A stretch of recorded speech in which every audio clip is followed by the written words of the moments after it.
ऋषियों से पालकी डुलवाई, यही उनके नाश का कारण भी बना। यूं तो उन्होंने तेज तपस्या और बल विक्रम से देवताओं को भी पराजित करके अपने को इंद्र बना लिया था। नहुष के 6 पुत्र हुए, यति, ययाति, संयाति, आयाति, अयति और ध्रुव।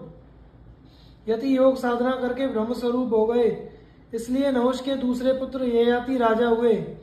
उन्होंने बहुत से यज्ञ किए और बड़ी भक्ति से देवता और पितर आदि की उपासना करते हुए प्रेम से प्रजा का पालन किया। उनकी 2 पत्नियां थीं, देवयानी और शर्मिष्ठा।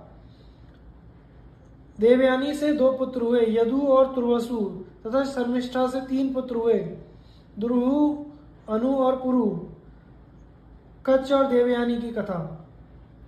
जन्मेजय ने पूछा, ब्राह्मण, हमारे पूर्वज राजा ययाति ब्रह्मा से 10वें पुरुष थे।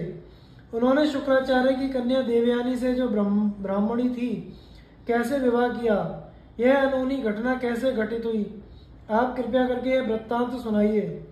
वैशंपायन जी ने कहा, जन्मेजय, आपके पूर्वज राजा ययाति ने शुक्राचार्य और बृहस्पति की पुत्रियों से किस प्रकार विवाह किया, सो सुनिए।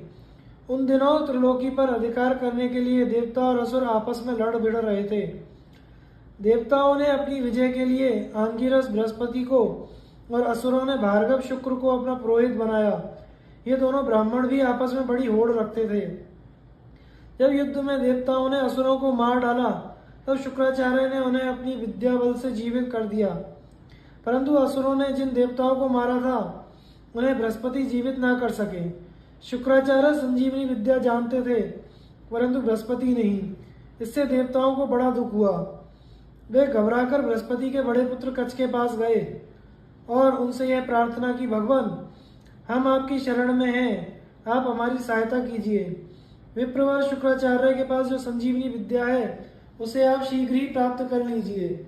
हम लोग यज्ञ में भागीदार बनेंगे और शुक्राचार्य आजकल बृहस्पति के पास रहते हैं। देवताओं की प्रार्थना स्वीकार कर कच्छ शुक्राचार्य के पास गया और उनसे निवेदन किया, मैं महर्षि अंगिरा का पौत्र और देवगुरु बृहस्पति का पुत्र हूँ। मेरा नाम कच्छ है। आप मुझे शिष्य के रूप में स्वीकार कर लीजिए। मैं 1000 वर्ष तक आपके पास रहकर ब्रह्मचर्य का पालन करूंगा, स्वीकृति दीजिए। शुक्राचार्य ने कहा, बेटा स्वागत है, मैं तुम्हारी बात स्वीकार करता हूँ।